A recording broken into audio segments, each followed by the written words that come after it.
Yeah, no, thanks, Jacob, for having me. I've been mean to do this ever since you first started doing these streams, and I really enjoyed the stream you did with Kent a few weeks back. Um, he's talking about teaching and learning, and a topic that I've been kind of trying to get better at over the last couple of years with my writing. So yeah, I'm very stoked to be here. Thanks for having me.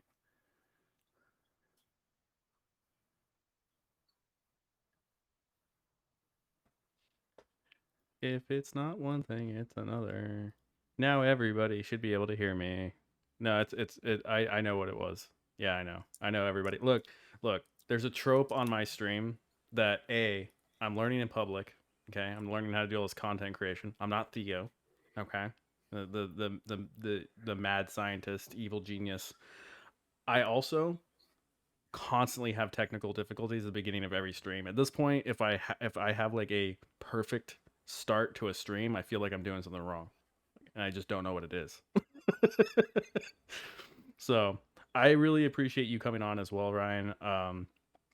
If anybody here doesn't know, we play Dungeons and Dragons together. Uh, our passion for Magic the Gathering is what brought us together.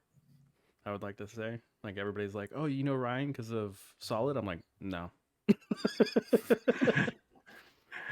Yeah, yeah. I probably let that slip out in an article or two, or maybe on one of my live streams that I was big into Magic the Gathering for actually several years because I don't know if I was a very good player, but I was one of those guys who like made the same sort of deck in every standard format, and then like figured out how to metagame it perfectly. That was like my whole thing. I'd figure out like how to change the math so bad matchups were good matchups. That was like my favorite thing. I love solving system based problems like that, and I like it was a really good outlet. Uh, Admittedly, I probably spent too much time on it. Like that was like one of those things that I would just like be thinking in the back of my head like the whole time. I'd like be done not playing Magic, and then I'd be like have those eureka moments.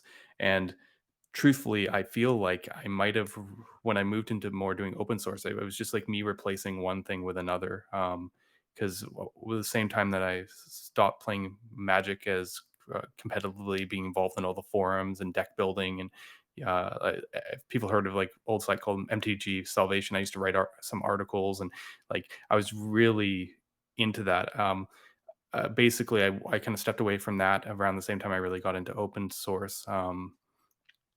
So yeah, there's a correlation, and a second correlation for any Magic fans. It's also when they stopped printing Elvish Mystic and Standard, because that pretty much killed my style of deck. I was like, just I know we're nerding out on Magic here, but I was like, I was a spike who played green decks. If that makes any sense, which is a weird combination.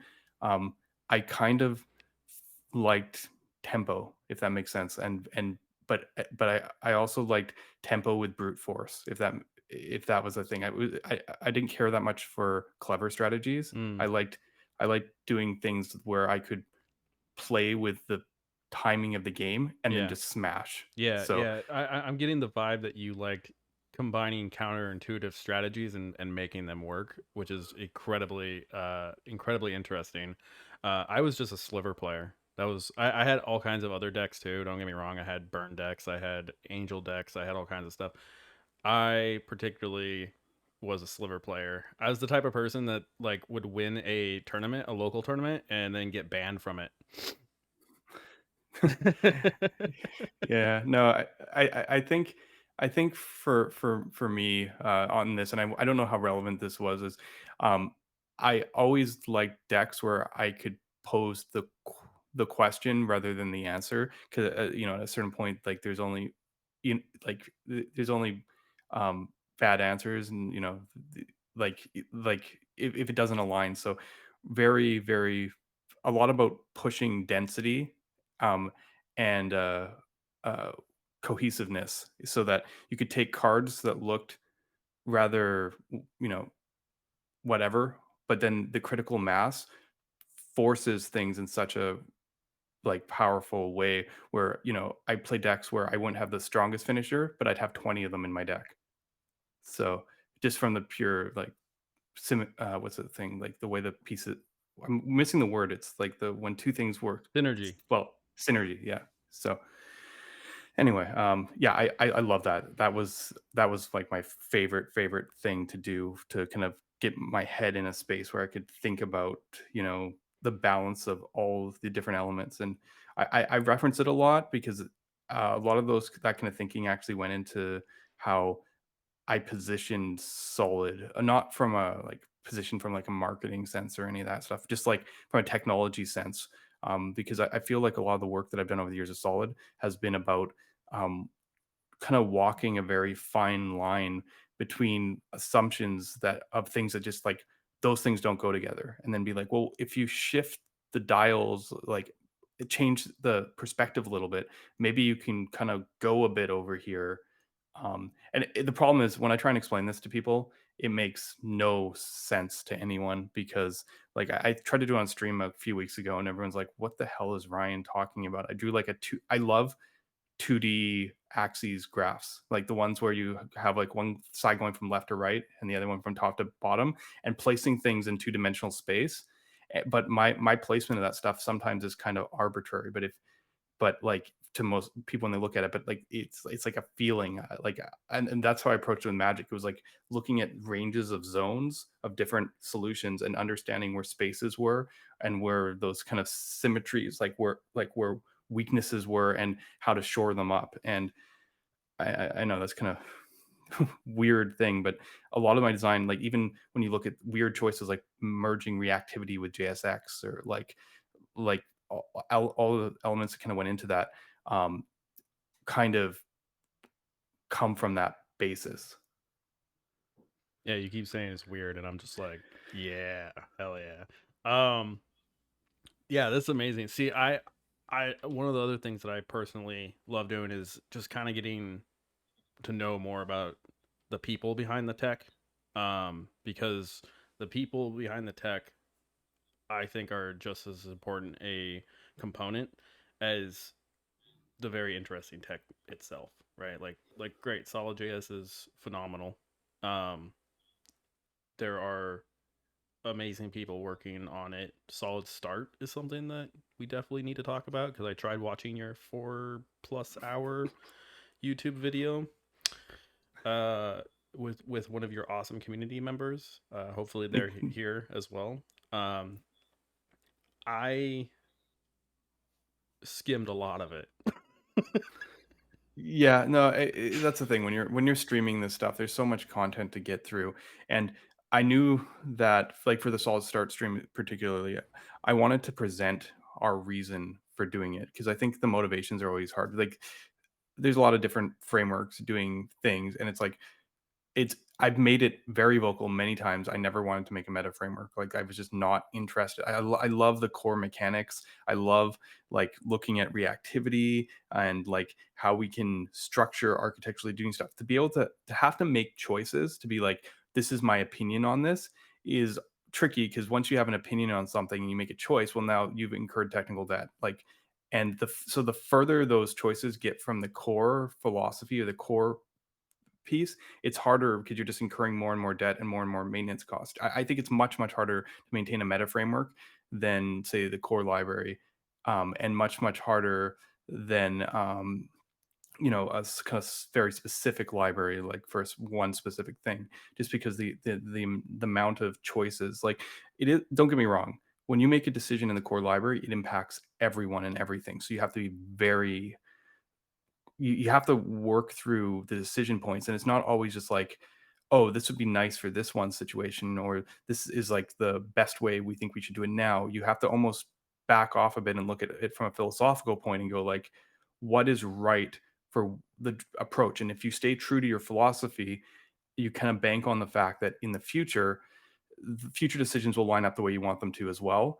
And like React is, in my opinion, like the epitome of that. I have so much respect for the React and React core teams because of how they've kept to their guns. I mean, people criticize them on different things and APIs and all that, but React is so pure and to the point in what like the way they approach things that it's like it's inspiring, honestly. I mean, because things do change over time, and tech, like you can't rate frameworks on features. Like by the time you write that article, they'll have that feature. Like there's no point doing those kind of comparisons. But when you talk about the philosophy and the thinking, that's interesting, and arguably a place where people might not understand where unique space exists. Like, is is is there a reason for solid to exist in this space? Is it just react? Like, that was the question for the first several years when people saw it. I mean, there's some similarities on the API surface, which is a whole funny story in itself. I've told that one many times. Where the truth of the matter is, like, I chose JSX because it was like the lowest effort. Over time, I came to actually think JSX is possibly the best choice I could have ever made. Um, but that's not how I ended up there. And we already did things that looked like hooks before hooks, and it just you're playing with JSX, doing reactivity, and then suddenly React hooks comes out, and like you're like, oh, I didn't see that. And you can even tell this in some of the Solid's design changes over the times, and even things like props and stuff. Like, we use a lot of things that look like plain objects because I was convinced that no one would ever like things like hooks. I like them, but I just we have a history of like, where like React came in and killed those reactive frameworks that had primitives like that. There's a reason Vue 2 looks the way it did. Evan is a big student of reactivity. He like myself has been doing these reactive things, with Vue from the beginning, but it was a very hostile time for reactivity around the time React came out. And there's a reason these patterns weren't popular. And then the second React kind of was like, oh yeah, composable primitives, it just unlocked the floodgates for everyone. Obviously, I had an unpopular solution that was already doing this, so that just kind of shone the light a bit. But Evan was like, I mean, React was really a mover in this whole space. So Evan was like, almost immediately, like, yeah, we're going to expose our reactivity. And Rich Harris, like, you saw Svelte 3 come into the world vision on Twitter live when he kind of came back from that talk, and he's like, "Yeah, I don't think hooks are right for Svelte, but we're a compiler. Let's build it into the language." And that's the kind of impact that React has on this ecosystem. And even despite all that, where we've seen things go and reactivity and people kind of pointing at hooks and stuff, they've stood their guns. They believe in their decision because it follows of their philosophy. They are embodiment of the approach that they've taken. And it's impossible not to respect that. And that's why, when people are like, talking about one framework replacing the other and all that. It's kind of like, maybe from a business stance, but for us, it's more than just like who uses it. I never really cared about who used my framework. It was about the uh, the approach and the philosophy and the technology. I'm very much into the specific technologies and understanding their impact, benchmarking. All that stuff is very important to me, and trying to figure out the best ways to like solve this problem and get people better sites. Wow. Wow, that's intense. So first off, I think we have a strongly different opinion on what's hard and what's not. From the very beginning of that, your comment about uh working on meta frameworks being harder than working on, say, like something like solid core. Uh, I say that ironically just because I am working on Wrangler core, but uh, yeah, it's interesting for sure. To see how the ecosystem currently just kind of orbits around uh, React. I mean, it's not surprising, but at the same time, like I'm more interested on in seeing like what the next uh uh oh, what's the word I'm looking for now? Now I'm blanking on words. Uh, not Genesis, but I've said it before where I think things like Solid, I think things like um, Cloudflare, Vercel. I think that people are looking for the next um, revolution, the next uh, big change in the ecosystem, which is what React had originally provided. Um, Yeah, I mean, I can give my opinion a bit about on that because I actually that's what I've been looking at, right? I've been streaming a lot, and some of it has been obviously because I like educating people. But I'm honestly learning this stuff as I'm going because I'm like I need to see what other people were doing. So because otherwise, like that's how, when I first did Solid, I did a lot of experimentation and I needed to understand what like where each like solution space existed in the zone and what they were looking at. And I kind of did the same thing when I was looking at Solid Start in the meta framework side to understand like what the actual practical building patterns are. And um, it helped me also it reflected a bit more on where the core thinking is because people have seen that change in React, and you start seeing you're like, where do I place in new frameworks like Quick or the changes that are happening in Marco 6 and even the changes happening in React itself. And the answer to all of these questions from my perspective, if I'm going to categorize stuff, is that we moved to a component model with React. Like there, yes, like there were things that kind of resemble components before React. I've talked about this before, like MVVM type patterns, where the view model in the view is basically a component. It was already instance based. Like the migration was from singleton to controllers to instant based view models to instead of slicing them by their concern or discipline or whatever to kind of just put them together. That was the one, two, three, right? MVC, MVVM components, and um, that was a good move. And components have basically dominated the conversation, for years. It's a good developer pattern. Problem is, components might not be the right boundaries for change or like the way we do updates. And like they have run if you tie them to the runtime implications, like these things are bound to each other.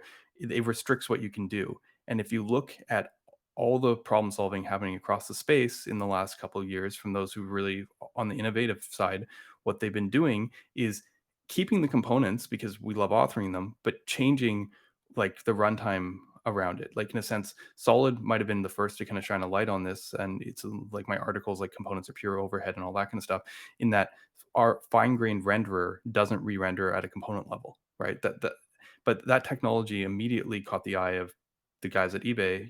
I ended up working on Marco for a couple of years before I had this opportunity to work on open source and Solid full time at Netlify. And it was because they were like, well, hydration, how do I send the least amount of JavaScript code? Well, we want something smaller than components. Do you know what else is smaller than components, perhaps? React Fiber, I mean, it's more granular. I'm not saying smaller than components because React patterns tend to use more and more components to get more and more granularity.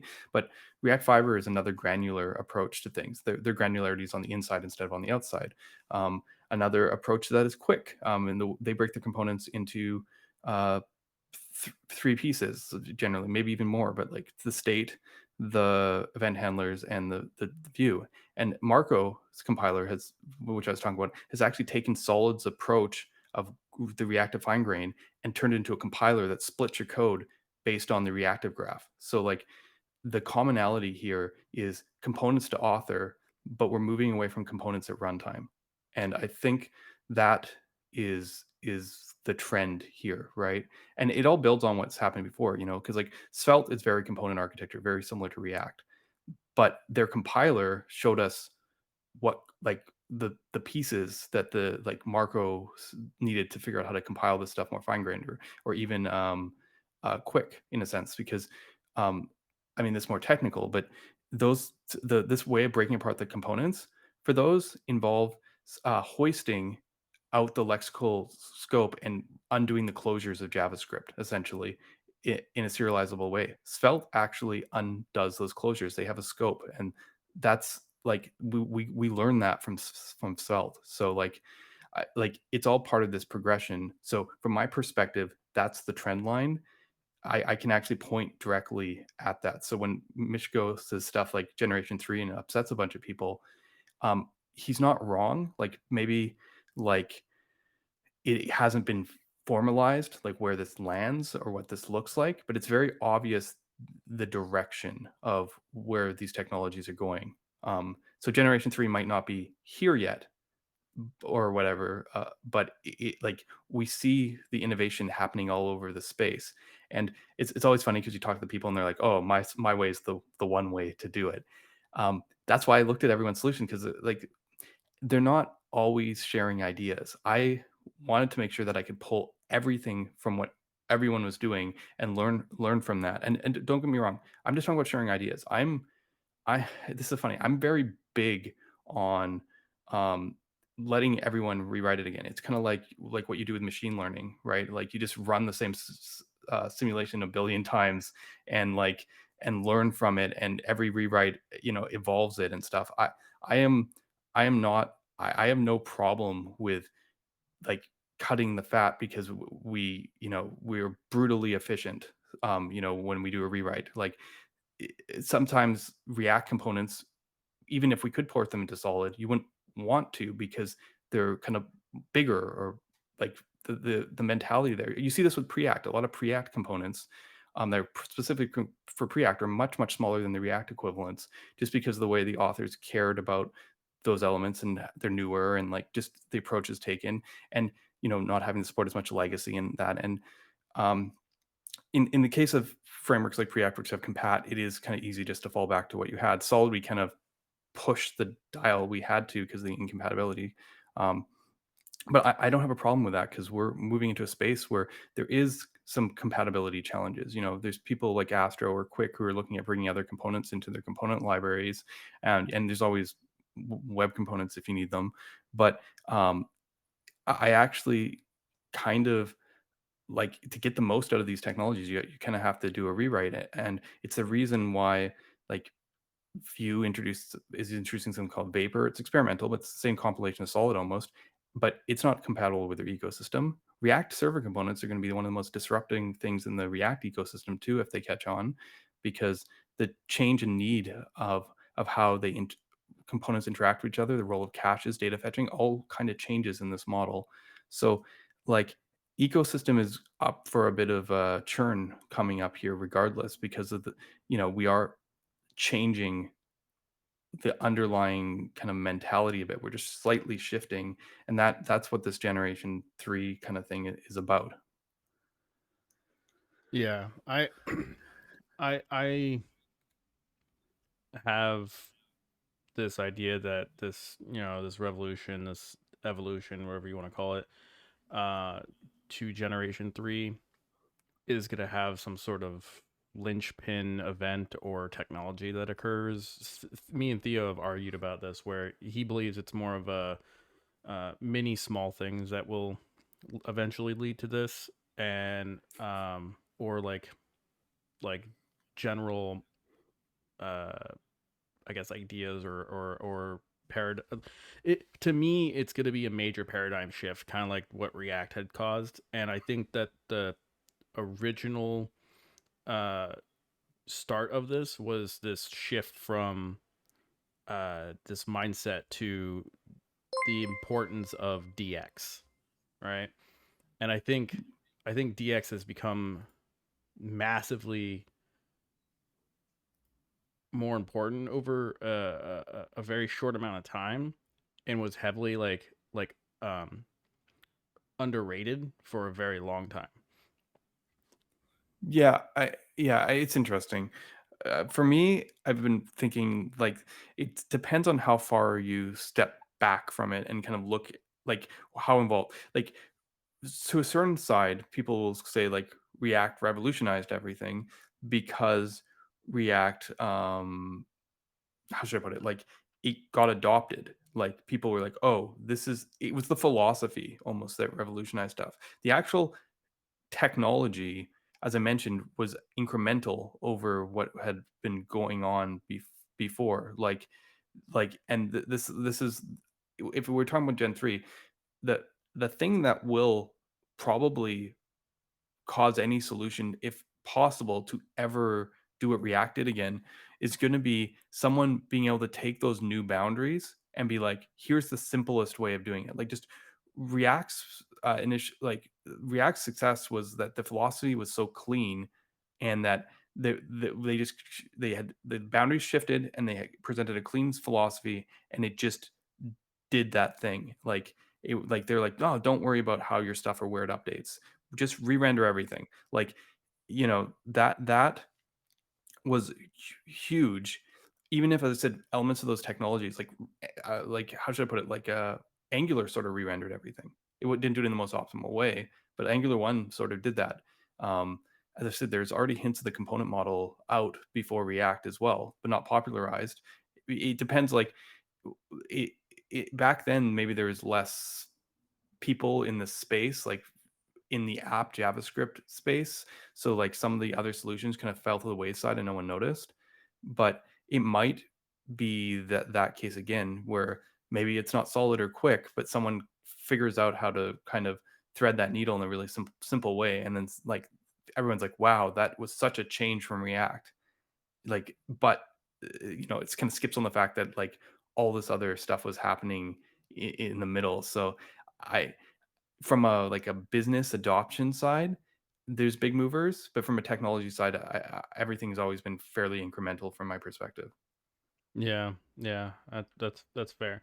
There's also the constant pendulum swing that we've always talked about in different spaces as well, including my Twitter spaces, where you have the very modular like way of approaching any of these technologies, and then you have like more of the uh batteries included, everything's kind of comes in a big package. And I feel like meta frameworks in particular are kind of like this like mid swing between the two, where you have like the ability to, well, create T3 app is a prime example of this, but you have like a combination of that modularity with the, hey, let me just hook things up for you and also give you a good way of getting started with some, like you said earlier, some opinions that just kind of help you get going.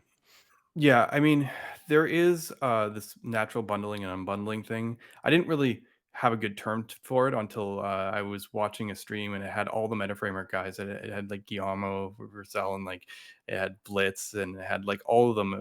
And I was sitting in there as one of the dot media panels, and I basically asked that, I'm like, do you guys find it funny that React was built to be just a Vue library, and now you guys have taken this like all the way to the other side of things, and that's when they kind of put it to me as bundling and unbundling. And I realized immediately, like, I'm always want to sit on the unbundling side. I only really care about finding and shifting the boundaries and improving that part of the process. But there's a whole other bunch of people who are all about bundling it and making it easier. And it's a hard balance in between. I love that stream that Theo did with a guy from Redwood, because he was like, "How do you choose that criteria?" Right? I like for Solid Start, which is a meta framework that we were kind of working on. We were like, okay, like how little can we do? Like, can we even make Solid Start modular? We haven't completely done this in terms of how we've exposed it so far, but Solid Start is a collection of Vite plugins. So in theory, you could just be like, I don't want the server module. I don't want the file system routing module. I don't want the API module. Like almost, and this is what I was talking about in that stream, why it was so important the way we presented it the way we did. Because what I did was I took a degitted Vite template from Solid, copy pasted it into Solid Start, and like it basically worked. I just needed to change the entry, and that was what my goal was. I didn't want to force people into that, but there's a balance, because you're like, well, you want to give them good defaults and stuff. So we provide a little bit on the file system routing, all of that, but beyond that, uh, like for me, Solid Start is a starter more than a meta framework, because I really didn't want to get too hard on the opinions. Right, client side rendering is just as important to us as server side rendering, and when you start thinking about the philosophy and you think about the specific choices that come from that, API wise, well, it worked well for Solid because it means like we literally just export our router through there. Like Solid Start's router is Solid router. You can literally use it in every app, and it's all the same packages that people use with Solid. It's not like we like made the framework out of it. So this kind of came out like, why don't you use Next or some other framework as Solid Start Space? And it's like, well, two reasons. Technologically, if you haven't seen, you should check it out. Solid works very different than React. A lot of framework agnostic solutions. I've been dealing with this since web component days and Knockout, like been a decade now. Generally, re-render. Like that's the thing. Like they're like, oh, let's re-render. Solid, you don't re-render. Like right off the bat, you're into some like you're like, yeah, my solution is agnostic. Well, not really. Um, which is part of why I'm okay with that. Maybe this is why I have that opinion where I've been kind of like okay tearing and building stuff around because it's just like I'm not like do what you do. I'm not going to wait for you. I'm gonna just continue to kind of push things forward. I don't really have much of a choice. Eventually I realized with SSR that things are tricky enough that we needed a starter, and that's what I wanted to build. I wanted to build a starter, and then you kind of get in. You're like, well, some people like certain patterns, so if we could provide a primitive for that, which is our server RPC style primitive, we could build a whole ecosystem on top of it, and then you know. We were like, okay, well, let's get a couple like key things that will make make this usable, right? And that's where a lot of stuff came in where we got inspiration and even direct code from projects like Remix because like we were like, okay, session management, they solved it, like now we don't have to worry about that. Or we really liked their form solution. We had to change it because Solid works completely different than React, enough that like all we could keep was literally the form itself, and we and we had to completely like it's just completely different how the actions actually triggers stuff internally and all the fine grain updates and all that. But like we're like, okay, let's have a progressive enhancement module. It's completely opt-in. Like we weren't going to be opinionated and be like, this is our framework. We are just going to be like, look, if you care about progressive enhancement, here's a mechanism for it. But you can also just not import it, right? So it's a very modular um, kind of approach, and that's because at the base is solid start, hence the name is a starter. Eh, I also just have to point out, I love any of the play on words with solid. Okay, solid start. Come on. All right, well played, well played. Uh, it. I also have to point out that it's a really solid community. All right, I'm done with the dad jokes. 'Cause Uh, I know it's funny because some people are like, oh, and I was like, I was in for it. Do you know what happened? Like, it's hard when you're trying, like people, like it's hard when you're trying to come up with names, and it's funny. This is like so many places removed because I this for me, this whole path to Solid and Solid JS started with us unable to figure out the name of my band back when I was 12 years old. Like, if you really wanna trace the etymology or whatever, like, I'm here I for lit it. we were sitting there and, like, 12 years old, and it's like, "What make a band name?" Like, every name's taken, and, I mean, we weren't creative, like, stuff like this is way before stuff like Arctic Monkeys and, like, you just, like but, like, even, like, if you think about it, like, there was a band called The Monkees, so, like, at what point are the associations there for the history? You gotta define it yourself, and, literally, there was, like we were, like, sitting enough that we were just, like, Silverchair was a which is from the C.S. Lewis book originally, had just, this tells you how old I am, had just kinda come out, and we were, like, sitting there, and we're, like, looking around, we're like, "Brown table, black speaker," but obviously that doesn't have any meaning, but you're just trying to because it's not a book or something, but we're like trying to think of like what we could do for a band name. And and it was like around Easter time, and my cousin boyfriend had left Mr. Solid chocolate Easter bunny on the table in my room. I got I was kind of lucky when I was about 10 or 12. I got like the basement suite in our parents' place that they weren't renting out at the time. So everyone kind of all my friends kind of came over and they used to hang out in that front room, and then my bedroom is the back. And so we're like just hanging out, and like there's this chocolate Easter bunny box, and bass player was like, why don't we just call it Mr. Solid? Like, and that's like, and obviously there's a play on words, and it was like Blink 182 punk rock kind of thing, and we were just like, yeah, Mr. Solid, that's funny. like it can you can make bad jokes out of it, you can do all that. And so it was always a play on words. And then I find myself 20 years later trying to figure out the name of a framework and like looking at literally like every single thing that isn't taken on npm or github or different things. And it's so hard again. And then at a certain point I was like let's just bring solid back. That was like my moniker for years was Ryan Solid, because of the punk rock band. I just like let's just use it. I wasn't creative enough to figure it out back then. I'm not creative enough now. Solid obviously has like meanings for OOP and all that stuff, but it also means like solid. Like this is good stuff. And I was like, well, yeah, why not? I mean, to be fair, people have been able to move with that. Like when David first heard solid, he started thinking about 3D shapes and and solid foundations and concrete and blocks and when he saw the primitives and the stuff, he's like, yeah, this is all about building blocks. So he came up with our whole logo and branding based on that. But it's a different interpretation, obviously.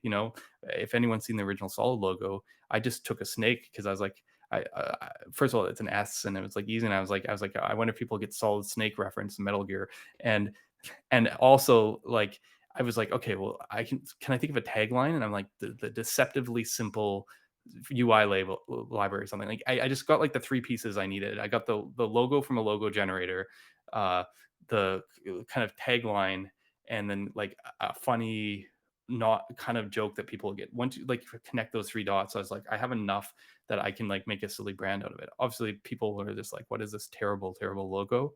But Branding's I hard. mean, Branding's hard. I've been trying to figure it out for myself, for the Dungeons and Dragons, for open source raid guild, all of it, trying to connect it here on this Twitch channel. And I can tell you right now, the progress I've made is nil. yeah, and this is one of those things where, like, actually, I don't mind sitting and thinking through the branding problems a little bit because I like thinking about how things position themselves to represent them. But one of the problems that I have, and I've been the worst for people in our community working on this stuff, is I am like the anti-marketing person. Like people like be like, "Is this statement true?" And I'm like, "No." And they're like, "Is it true enough?" And I'm like, No." Like, and this has been like a challenge, and I think that's part of the reason why solids like I keep on pushing them to really simple kind of like stuff, like like I like focusing on philosophical stuff like easy versus simple and like those kind of things rather than like eh, like it's rather than I was gonna say blazingly fast. I mean I will say, if there was a framework that could take Blazingly Fast's mantle up again, it's probably us. Like, I mean, but I like, but we still have refrained, right? Like, it's been a long time since we've been kind of like at the top of all the benchmarks on the performance side of things. But yeah, I mean, I just don't. You don't want to. I don't think it's good to associate yourself purely with performance. And it's about more than that. And performance tends to be one of those things that people kind of like stop listening. They're just like, oh yeah, we know it's fast, like, but there's DX considerations and all these other things. And I think those are important. But generally speaking, because I've been so, that's just how I am. It's made solids marketing very difficult. It's also probably where some of my friction has come in with other frameworks in the past because I remember my first introduction to Twitter. I wasn't on Twitter till 2019, and when I say 2019, I mean like December. It was basically 2020 when I joined Twitter, and the only reason I joined Twitter was because um, someone made a 3D cube that spun a bunch of like cubes in it. I think it was Paul Henschel, and people were like, "You got to show how solid's the fastest," and I was like, I'll take on any benchmark, right?" Um, but what I found when I first joined Twitter was a place that was not very happy about my message because people actually, even though there's like a war kind of going on between like the Svelte view side and the React side of things, everyone was pretty happy to pick a side and be like, yeah, I'm a JSX person, I'm not. And these are the benefits of this, and these are the trade offs. And they had this clear set of trade offs in their mind, and they just won those camps. And I came in, and the very first thing I did was challenge every one of those trade offs because I was like, "What? You can analyze JSX? What are you talking about?" And I wasn't trying to promote Solid. I wasn't even talking about it. I was just like, I jumped into a conversation, and and about that were like, could Svelte have JSX? I'm like, definitely. But everyone's like, Rich Harris City, it couldn't. I'm like, no, I mean 100%. And they're like, Dominic Ganaway from Inferno couldn't figure out prepack for React, so you definitely couldn't. And I'm like, um, okay, well, okay, here I have a library called Solid.js. I can show you. Like this is I didn't even invent this stuff. Other people have done this in the past, like surplus and all this. And I was trying to educate people on this, and people like I got called out at one point for self promotion. And if you look back at those tweets, you'll see that it wasn't like intentional self promotion. It was just I had to challenge the way people were thinking about things for people to even understand why Solid existed. Right. Um, And you'd already and built it. yeah, yeah, it was like 2020. Like Solid was already like top of the JS benchmark for like 2 years at that point. Like this is not like a hypothetical thing. And this has been one of those challenges, right? Because when people kind of point out and they're like comparing the size of React to Svelte or something, and I'm like, you guys realized you didn't grab the whole thing, right? Like React is like this package, and Svelte has these hidden packages. If you want an accurate thing, you should use the bundle size or something. And this kind of technical clarification and pointing out doesn't make you friends. And No. it's something that I learned, as I said, at one point. I got called out for this, and I had to kind of readjust it. It's funny. I don't think it was merited, but on the same time, I took it very internalized a lot because it was a big name. It was one of the larger influencers on Twitter. Someone that I read all their articles, and I was like, yeah, maybe there's something I can do different, so the perception of things change, even if I don't think I was doing anything terribly wrong. Mm. So I just changed my game in terms of I stopped trying to get into other people's conversations, and I just started educating themselves. I was already writing articles, but I upped my game there. I did more streams. I just kept on spreading it to the point that it had to be almost undeniable. Um, a lot of the assumptions that are made today about web dev just don't have to be true. And that's kind of that was the thing. It's funny. Still to this day, I feel that tension a little bit because um, Solid's community has kind of grown around that model. Even if I've tried to like, some communities have like zealots who are like, come, like, anytime anyone posts something about a framework, it's like, have you tried blank? Like trying to like not do that. But I have to admit, we have produced a community of well actuallys, like the most annoying kind of know-it-alls. But what you do find is, if you come to our Discord, is we have all the framework authors from other frameworks in there, like it's chatting and stuff, because it's a place where cross dissemination of ideas happens, especially on the smaller frameworks and stuff. A lot of people in our chat, on our Discord, are actually other framework authors. Mm. And I have to admit, this has been a challenge because I sometimes feel our community is not very inclusive, because like someone comes in and it's not because anyone's a jerk, everyone's friendly. It's just like, go walk into a room of professors and then ask a question like how to get started, Yeah.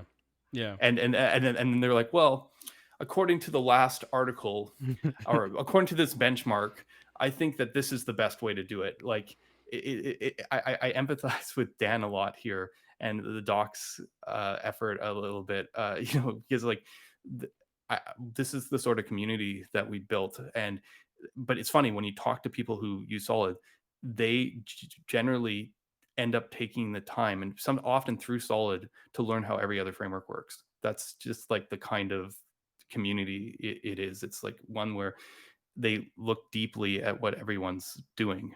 So it's like really positive in one way, but it's also really difficult for adoption. But I told you, I never really cared about adoption. Um, Right, right.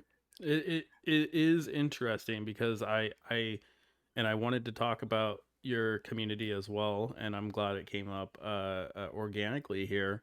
Um, but very tangentially and deeply rooted kind of in the evolution of Solid JS is something that you mentioned a little bit ago just now, which is uh, uh, this not just resistance to Solid JS, not just a contention or contentiousness with solid.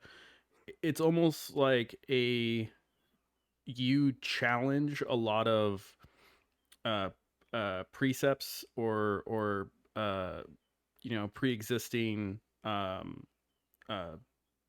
paradigms, you know, ways of doing things, web knowledge, web patterns, all this stuff. You challenge those things, and that that causes people to be defensive, and it causes people to even uh have cognitive dissonance. Like you're kind of throwing a rock at their glass house. Yeah, I mean, it's tricky too because th people and there's something kinda came obvious. People make their livelihood on this. This is why the influencer thing is a little bit more challenging because the average dev probably they're just like either they can just go, "I don't care about this." Like, they can just go, "Whatever." Like, and good on you. Build what you're building. Don't get distracted by this garbage, you know? Like if you're interested in what we're doing with Solid and like where the future is heading, go ahead and do that. But otherwise, like go get paid, you know, like go build your app. But it's a difference when you have training courses and you've built up your whole thing. Those are the people I've had the hardest time with because like they've come up with a way of like showing off what what they do and even like JavaScript fatigue is something that people are worried about and they have to like be like, look, if we say it, we believe in it, you know. We got like zero traction with early things. People would be like, come put solid on the your podcast or like and like it would just largely ignored by any of the bigger sides of things. And then I engaged with people, and those engagements never really went beneficial for us, you know. Uh, and you know, it wasn't like it wasn't like meant to be a bad thing, but like I have a hard time when things are misrepresented from a technology standpoint. And like I think I've probably hit this with like the svelte community the most because Rich Harris is a stand-up guy. Have chats with him from time to time, you know, and he's helped me in a number of ways. But sometimes, you know, when you get further out and you get to the influencers and the trainers and the teachers and the people who have their livelihood with this stuff, they're like I remember a while ago, someone who pretty prominent was like saying, "You don't need keys in Svelte," and that is not true. Like emphatically not true. Keys are important. It doesn't matter what framework you use. You the keyed is important. But in React, they warn about it. In other frameworks, they just kind of push it under the rug. That's a decision, but it does not make it less true. Um, and like like they were basically like selling that as as like a why Svelte is better than React, and I'm like that kind of stuff. That is where you kind of get into it because I will be like, no, like the looking at the technology. This is how things go, and I know a lot of people don't care about those kind of details, but this is where those kind of frictions happened. And I mean, I don't know if we're going to talk the whole remix thing. I think that's where my friction with Ryan Florence actually began because it had nothing to do with remix. I love remix. I've talked great things about remix So for much, ages. so much. I almost would, if I had a counter of how much you mentioned solid versus remix. I don't think you'd be far off. Like I think it would be very close on the counter. Right, because they it's funny because there's stuff on the React side which is taking kind of some of those mentalities even further with React server components, but Remix actually like so many clever things in there, and I talked about a bit on my last stream. But where but I can understand how maybe the friction might have come across because Ryan Florence was also very critical about partial hydration, streaming, uh, VDOM versus string rendering on SSR. There is a whole slew of topics that I educate and teach about in terms of performance, taking my knowledge from working on frameworks and taking my knowledge from working at eBay and large scale e-commerce and I mean, there was so many of those things, dozens, and as I said, it could be as simple as the difference of keyed not mattering, and I was just like, no, you know, and I even left it alone a bit, but then I kept on getting pulled into the conversation because when someone with 100,000 plus followers goes, partial hydration isn't like a real thing, prove it. You know, people start just tagging you over and over and over again and be like, oh, you know, and look at eBay, and there's like, well, yeah, eBay is a real site. Like, you're not like with third party scripts and stuff like that is like again, I finally got kind of pushed over the edge when there's a visual that kind of came out that was showing like the difference remix and all and stuff, and someone else, and it was on the Hacker News demo, and I was just like it wasn't that remix came out as zero point 0.1 faster render that time or whatever on the run, like that's kind of variation, so it was all kind of the same. It was that the topic was about time to interactive, not about first contentful paint. Like, it had nothing to do with that, and when I see benchmarks misconstrued, I lose it. Um, I kind of sorry about that. That's like my weakness. I can take people dissing Solid and whatever, but don't mess with the core technology. Like, don't. And I mean, that's the engineer in me talking, but this is what set us off to the wrong path because, you know, I didn't like, to me, because of the education, the stuff that I've shown, it was these are obvious things. Like, I don't, and it's like, okay, want an example of partial hydration? Well, guess what? You already have that example. Let's just load a different page that has a ton of data on it. And sure enough, the framework with partial hydration was double the other framework. Did that make Remix look bad in that example? I don't think so. Even if it was twice as slow, I showed Solid and it was also twice as slow. I, but that is where these kind of things come from, because then it's something like, oh, maybe Ryan criticized Remix. No, I care about the technology underlying in these kind of things, but it's just hard because there's been so many of these conversations over the last couple months, and I would just say go look at them, right, and then make your decision yourself, because I don't want to sway. There's no way I can't be biased in these kind of situations because I was involved. So I don't want to be the one to tell you the story. Mhm. Um, but it's challenging because you won't find a lot of those conversations. They've all been deleted. So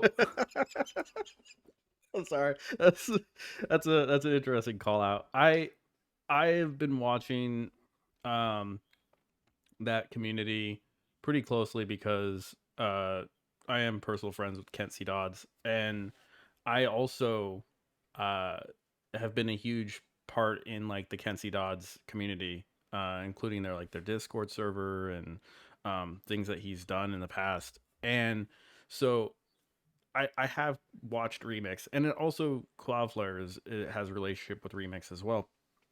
And these are all, like things that I have to look at and like watch the how the other communities are interacting with each other, because that's basically what's happening is we're having um almost like these like faction wars that's occurring unintentionally, because the you have most of the community leaders that are like, no, no, we don't want to do that, we don't want faction wars, we don't want um this tribalism to turn into divisions, right? Divisiveness. That's not the goal here. As you mentioned very early on, your goal is to try to learn from all these different things in collaborative ways. And to me, that's the ideal at the end of the day.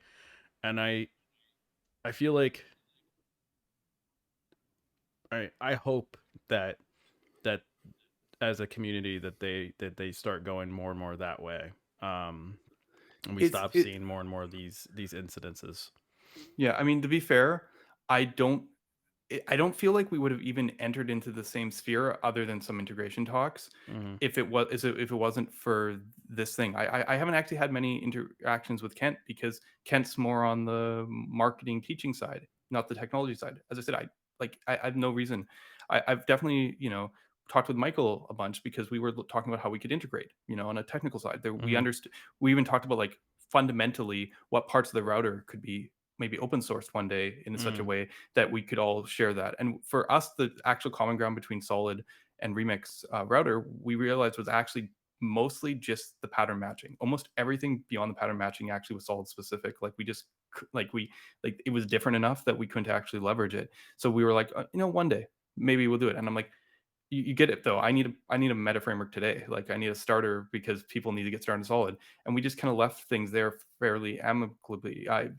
Michael actually looked into Solid for a bit, and he did a few tweets where he was showing like this is a really clever way to solve the dependency array thing, and you know that was kind of the thing. But yeah, I don't know. It's challenging because as obviously public figures and stuff, and like myself, like I got my first DM from Ryan Florence yesterday after everything happened, but until that point, we actually hadn't talked, even though there was a little bit of this. I did actually talk to Michael at one point about my concerns about the performance representation, and I was hoping that maybe that would kind of the conversation would change. But it didn't, and I mean it's fine. You just that's those things happen. But I you know I feel like this all kind of sets the stage for stuff like yesterday happened because like there was definitely some things that were not handled in the best way in terms of on even like on our side in like eh, I it's one of those things where like you're building something kind of very rapidly and proving out ideas and you know, members of the team wanted to kind of accelerate the process and be like, okay, well, we Solid needs an MDX solution. How do we do that? What's the requirements for doing docs? And we actually grabbed the React Beta docs at one point and the Remix docs, and we're like, okay, this is how we could do docs, and let's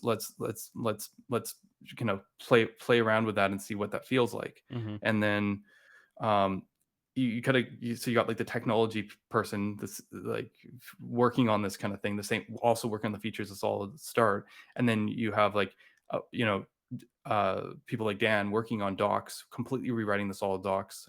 Again, unreleased. This is all unreleased stuff we're talking about. Right. Completely rewriting the Solid docs and gonna learning through that. And he's focused on Solid Core because he wants to. He's very big on diataxis and learning from like fundamentals and the developer's journey and that whole kind of thing, guides and all that. So he looked at the current Solid docs and he's like, we need to rewrite this from scratch.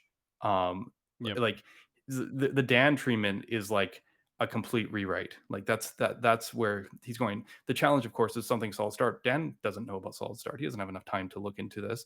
So we have people working on infrastructure on one side, trying to figure out like how to support the docs effort, who don't actually do docs or care about docs. You have Dan working on um, like his vision of what the perfect beginner story is and all this, not even related to Solid Start. Solid Start's barely on his radar. Like I have to keep on pinging him.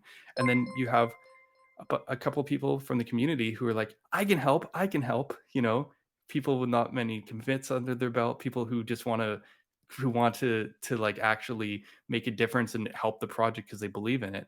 And you put that mixture of things together, and without proper vigilance and stuff like this can happen. And the truth of the matter is, we learned some stuff from this, and it's funny, we learned the lessons of this before this event happened. That was the unfortunate thing was like I talked to Dan on Sunday, and Dan's like, you know what?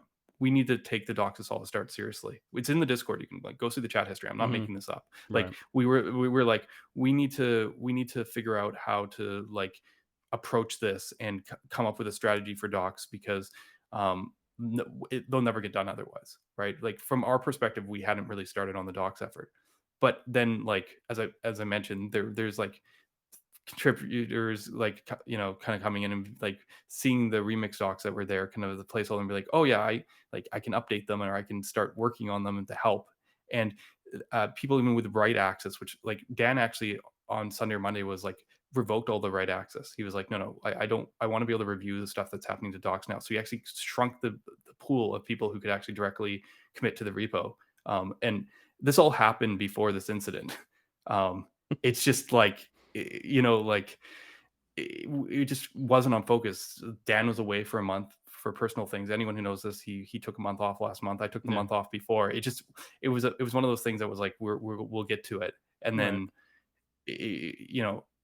nothing on Ryan Florence's fault. He came across in his Discord. Someone was like, "Hey, do you know about this?" And Ryan's like, "No." And then he was just like, "What the hell's going on here?" Sure. And understandably very upset.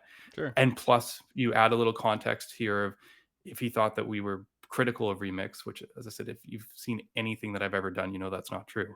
Um, y yeah, God, I remember the Theo's stream where he was critical, and me and Maple were in the chat being like, "Use Fetcher, use Fetcher."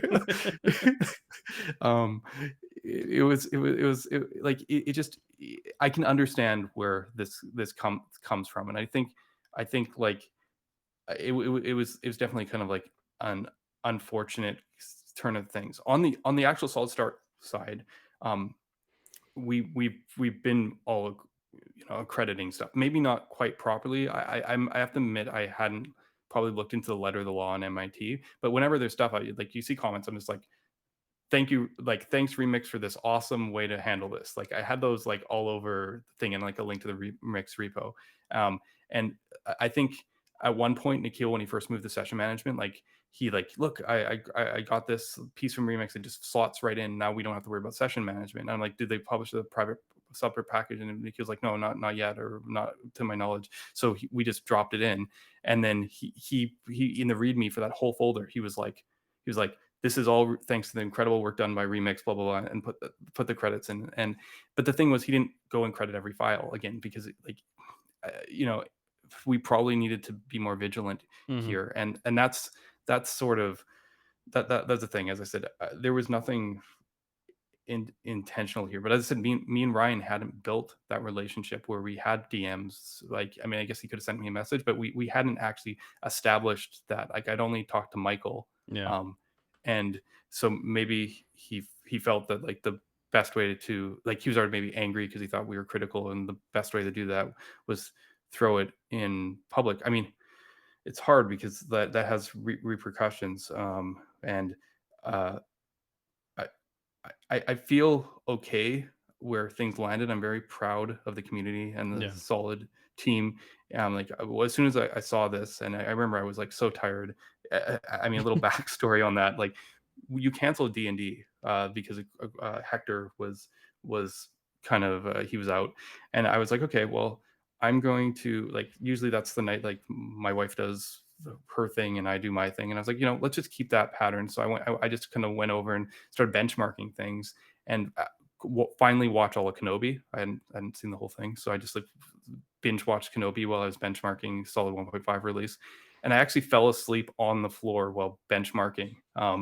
And and around like 4 a.m. I like crawl myself up onto the couch and just fall asleep, and then I wake up at like 7 something to this. So I was just like dead tired that morning because I had basically been benchmarking Solid all night. And um yeah, it was definitely like just like, okay, let's see what we can do. So pulled everyone together and was like, look, Nikhil was like already out there just apologizing to everyone because it like he felt it was on him. And I was just like, buddy, just calm down, it's okay. Like, mistakes happen. I know, like, I think if you look at the solid start repo history, you'll find a few other places where things got pulled in. I mean, you guys wouldn't know it, but pulled in before I wanted to, because Nikhil like was just working on a branch and he's just light speeds away, and then he's like fixing bugs on the same branch, and he just working at the speed of light. And Yeah. then he merges it in, and I'm just like, buddy, we got to backtrack. Yeah. Like Review stuff. islands, like islands, like, well, because I wanted some of the things in, and they were important because people had breaking things, people playing with the alpha. Hmm. The thing you have to understand is this is every place, everywhere in solid starters, like, don't use at your own risk. This is alpha, this is not release, this is not the final version, this is Right. not, like, it's everywhere. But still there's people playing with it, and we're like, oh, we got to put this fix in. And so some hasty merges did definitely happen multiple times during the course of this project. And yeah, I mean, it's just it's challenging because, like, you wake up to this wave of hundreds of people saying stuff and quote tweets, and like hundreds of thousands of people potentially even seeing this thing. And like, you're like, kind of like, its perspective of things, a much smaller body, and like, can you weather the storm of so much of that? And as I said, I was very proud. We put together our response and did our best to articulate it in a way that it was short and to the point, so people would get it without being defensive. Like, we made the mistake. Hmm. It wasn't an intentional one, but we made the mistake. like there's no need for us to be defensive about this. Like it just it is what it is, and hope that people can understand. And it seems that that message got across pretty well. Hmm. The original tweets have been deleted, so I mean, I guess there was some regret in what was said. So I think we're okay now. It's just it's definitely yeah, this is going to have repercussions for a while, and that's just the sake of it. People coming in and going, "Oh, solid copies from Remix." I don't, because I've been so open in public, and I've been writing about this and streaming. Like Solid has been built so much in public. I'm less concerned about that aspect because I have Yeah. a like an audit trail if people wanted to do that. But it's still like a lot. Like even just I remember I mentioned this yesterday on your space. Like I got a message from Matthias, the CEO of Netlify, because someone had flagged or mentioned all the top brass at Netlify, and basically saying Netlify solid team. For your awareness, Netlify solid team is me. Like there is no like they found in their hearts to help a guy who is working a full time job and supporting OSS at the same time. And like we're all in that state to give us the ability to be able to work on these kind of projects, which is amazing. And like that's not a good, that's not good. Matthias looked at it and he understood, and it was fine. But it was just Right. like like people trying to like shame Netlify over this. I mean, I'm glad the dialogue changed, but like it's very quick to kind of jump and bandwagon on, and you Yeah, know hate bandwagons are some of the most dangerous ones and also the easiest ones to jump on. The other thing too is like uh fundamentally, like there is zealots in all communities. Like you're gonna have people who are um overly uh uh bought into whatever the messaging is, or even create an interpretation of their own and take it too far. This is the thing though, I want to say, Ryan, about all that. Y- I agree. Your community handled it exceptionally well, and I think that the things that you and Nikiel and Dan did in the moments that were most critical, in the very early moments, is just a great sign of not just your community but also the leadership of your community. I also think that it's very important that you all followed up and was like, especially in the space, like you know, Nikhil showed up and was like, "It's my fault," and I saw those tweets. It's my fault, and it's like, no, no, all right, it's a ship that you're on, and you're all part of the same crew. If that ship goes down, you all go down. If that ship floats, you all are floating. And just being part of a community that was so supportive, and all the people that were responding to that and being supportive to that individual in a time, I also think that it was amazing to watch Dan get all that support as well. But in particular, uh, there was so much support and so much just, hey, it's okay, it's okay. And you I did you yeah did you did really well owning that as well. I I have to thank people even outside of the direct community for a lot of things, because I told you I made a course correction after I got called out for over self promoting. And um, I mean, as I started changing my goal a bit, it just focused on the general education. That education benefited other frameworks and other tools, and so there was actually, I mean, I don't. You were talking about factions, but there is a kind of there is a group of framework authors that are kind of on the same page, and they came out to show their support yesterday too, which was really amazing. And their communities came out too. Yeah. Um, our friends at Astro are big one, but even the guys from Quick reached out. Obviously, my former teammates on the Marco team. Like, um, it was. it was like a hard day because even if you feel like everything's okay, like you got to a good place or like Mhm. as good as you could hope for, Yeah. you just like there's just this full like the whole emotion, it gets so built up like you just like you don't realize how tense you were Mhm. like because of just like how much like the feeling of that pressure. It's a completely different thing when you have so many eyes on it. Even if you handle yourself admirably, you just it's a lot. Um, Yeah. and yeah, Yeah. Well, again, I mean, I think your take on the situation and the messaging that you've continued to send out in regards to the situation has also been wonderful in the sense that, like I said, you've owned it, your community's owning it, and then on top of that, just kind of saying like, hey, even if it was a communication out of anger or some other emotion, um you understand it. you know do you wish it had gone a different way, like a direct message or something? Sure. But the fact that you're like, yeah, I get it, that is also very empathetic, and I think that's incredibly um an incredibly good sign, again, of your community and the leadership.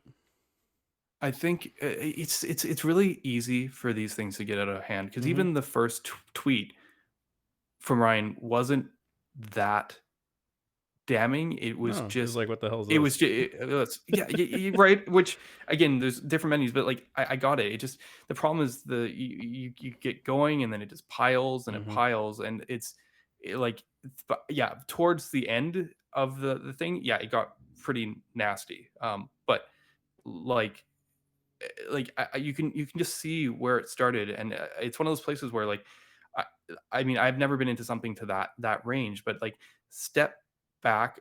I found every time that I've approached something like this where there's a bit of controversy, um, every time I've dialed it back a little bit and then dialed it back a little bit more, I thank myself for it later because like we had that thing where one of the new React core team members kind of called out Solid's early return issues like it was a smell.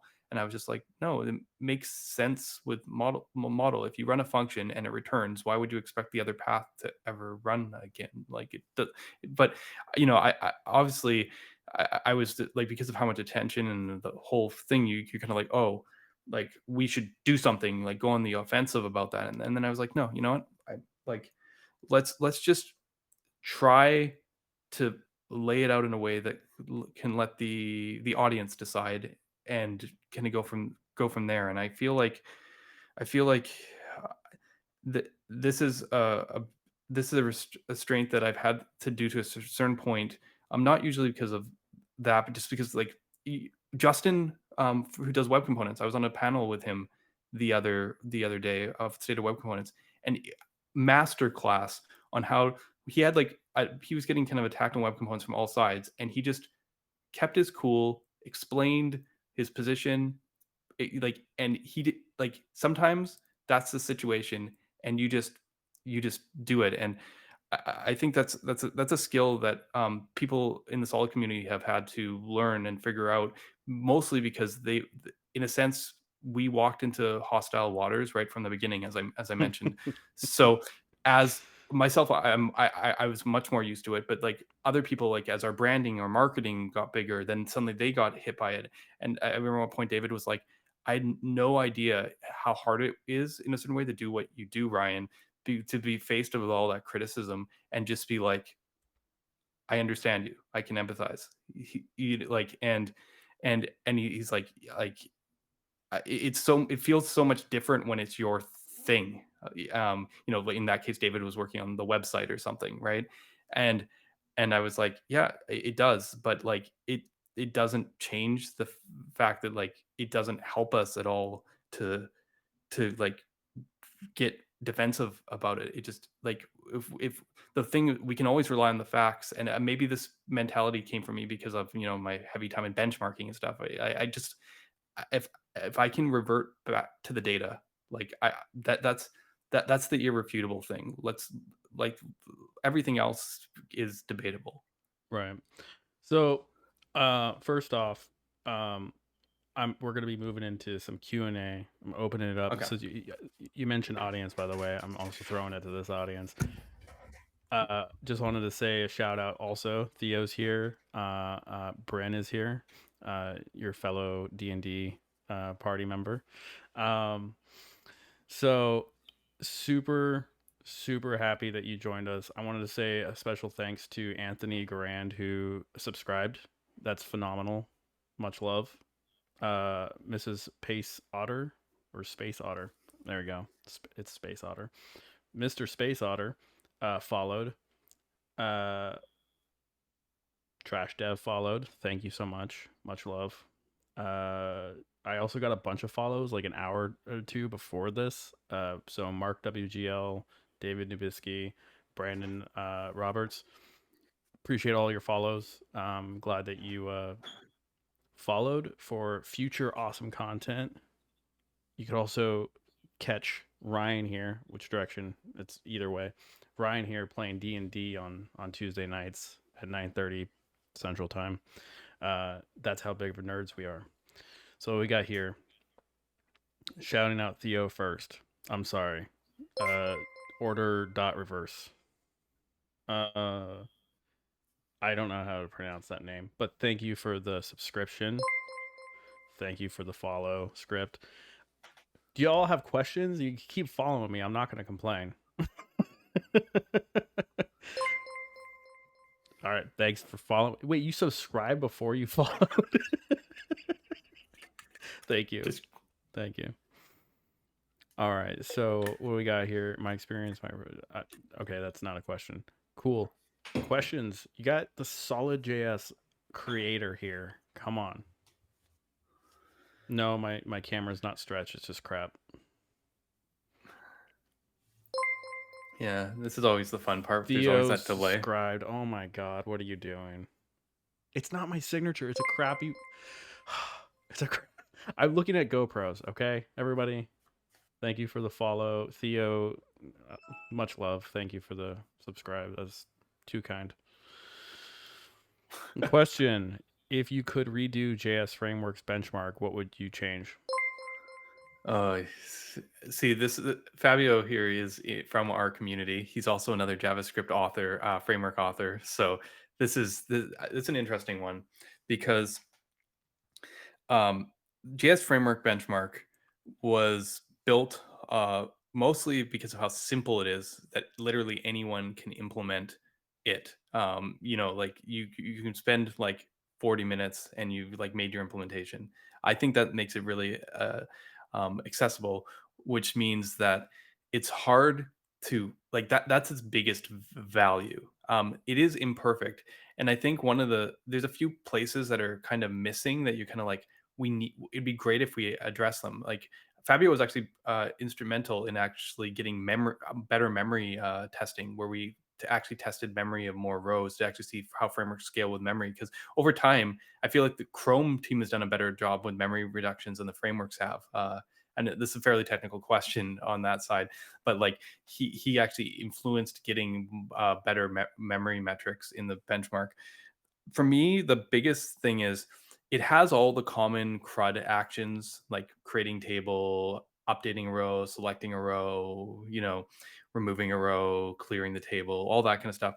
The only thing that's a little bit unfortunate is swap row. There's a benchmark where you swap two rows, and that's the only benchmark in the whole, basically the whole thing that really tests the reconciliation, like how well it can handle different inputs, because like that actually changes the order of the list. Like sure, when you remove it, you are shuffling stuff. When you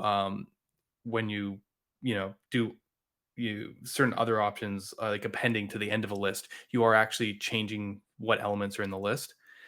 But I think JS Framework Benchmark is missing a more like a sort. And the problem and the reason that's never been there to date is because the data generated for the JS Framework Benchmark is random, so people couldn't game it was the thinking. But because it's random, the sort would be random, which means the cost of the sort would be random and would be too unstable for us to actually make into like a benchmark. And if we made it, if you think about it, if you make the sort stable suddenly, or like you make the data stable, people could game the sort so easily. So like uh, it's one of those things that I wish we had more reconciliation benchmarks, more to show the actual list diffing stuff.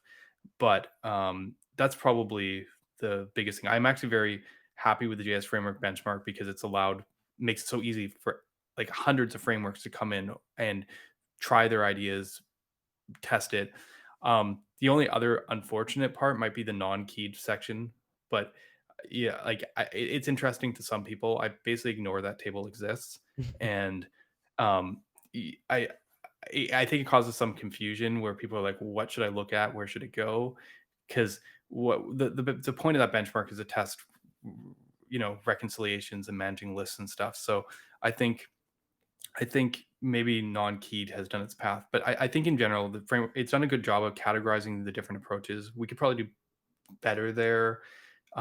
But yeah, sorry, kind of a long answer on more technical side, but No, I you're think good. You're good. Nobody's really asked any other questions yet. So, yeah, yeah. I mean, well, all benchmark here's they're a flawed. no, here's a Yeah, really good, interesting question. What should I not use Solid.js for? those questions seem interesting, but I've been trying to figure like usually what should I not use Solid.js for? Well, I mean, you don't need Solid.js if your site is abundantly simple in terms of like you don't have much interaction. You probably don't need it because like you bringing in a JavaScript layer for something where you just like click something on the page and it does a newsletter is kind of unnecessary.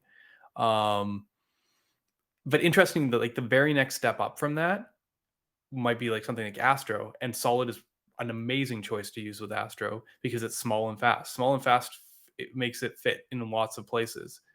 You could also use a web component. Solid's very good in web components.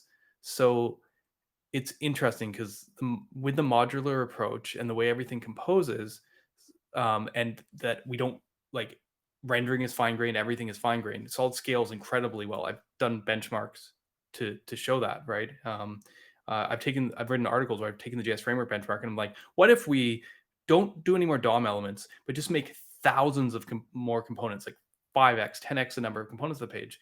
One of the strengths, I like this test because the VDOM libraries do really, really well in it. The cost of components in VDOM is relatively cheap.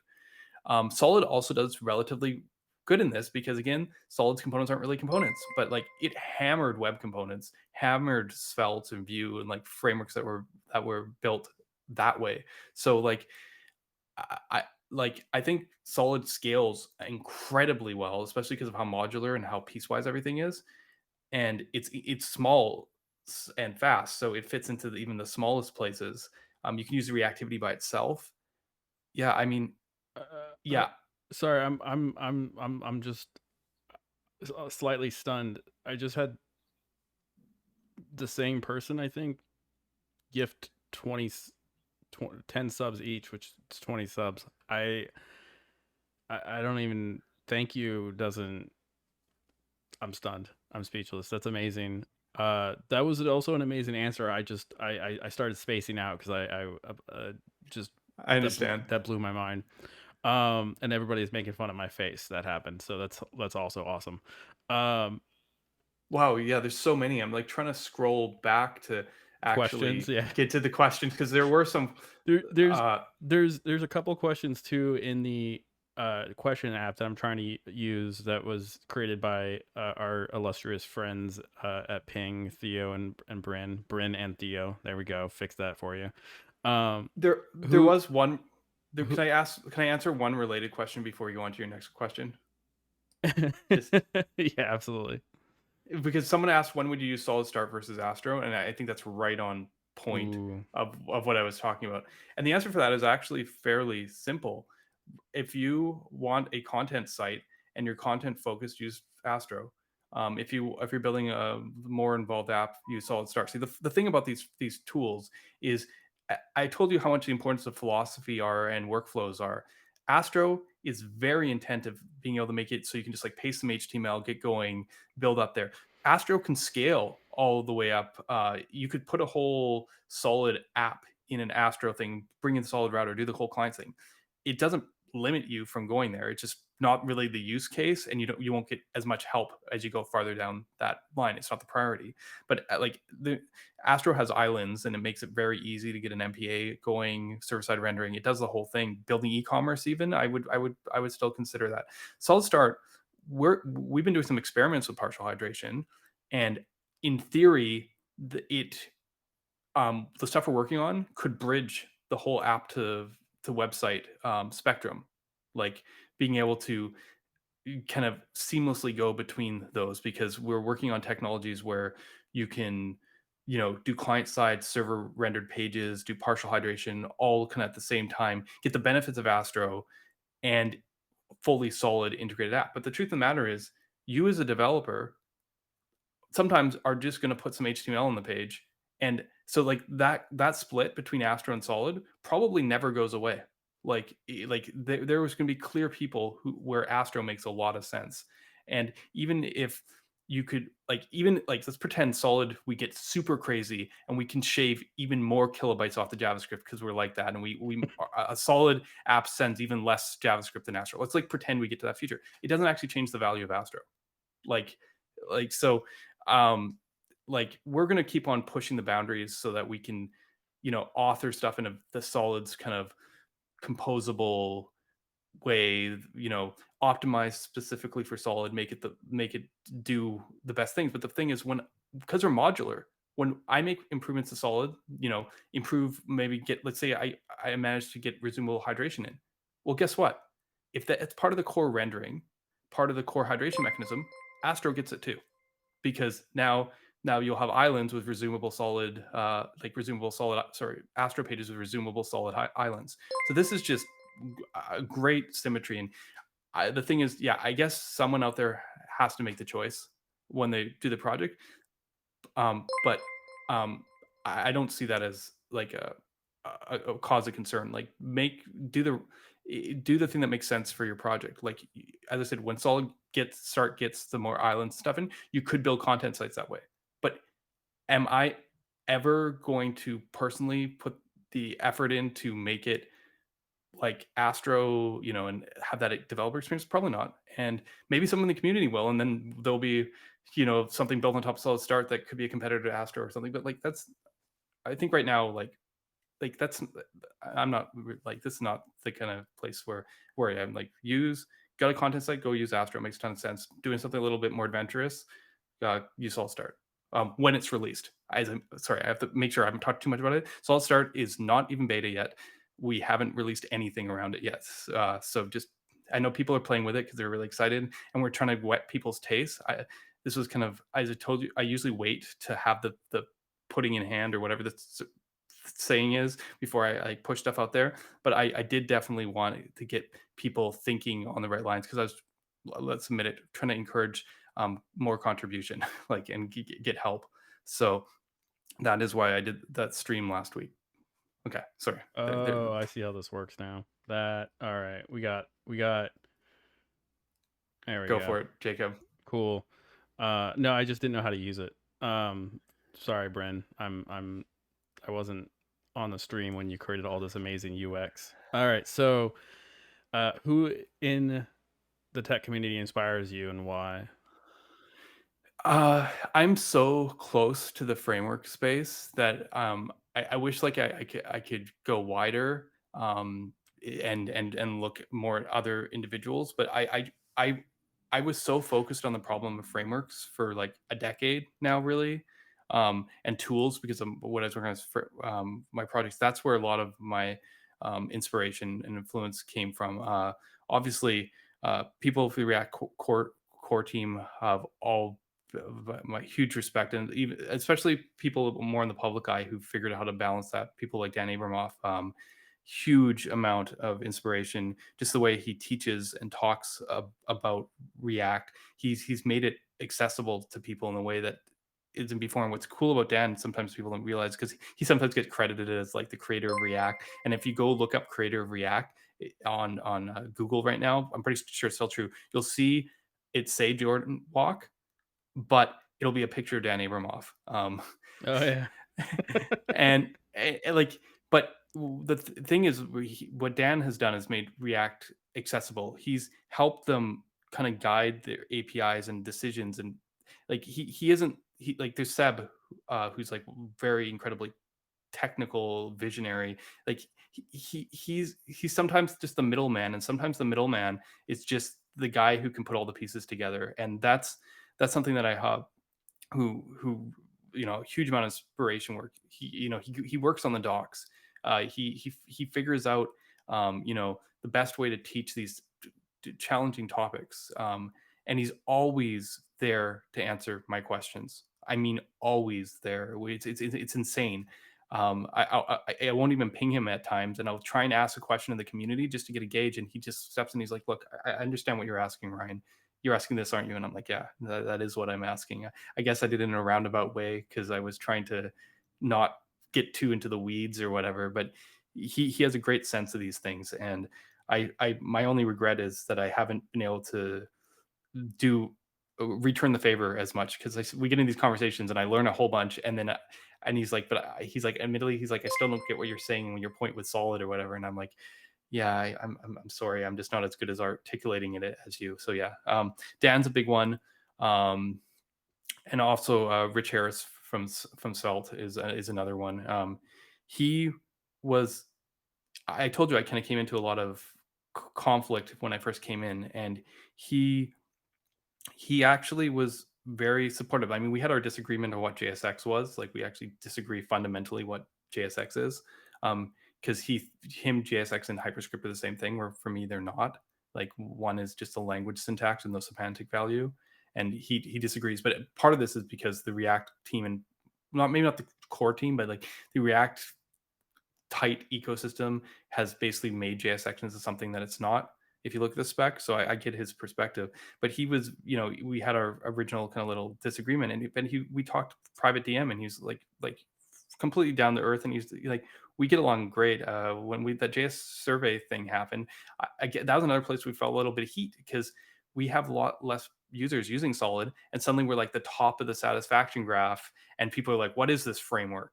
and getting kind of angry about it. Like, and we even had some influencers cover literally cover the state of JavaScript, like cover the thing for like length of time, like their stream, and not even mention Solid. Just like somehow do the whole stream and not mention Solid, and like that's what I'm talking about.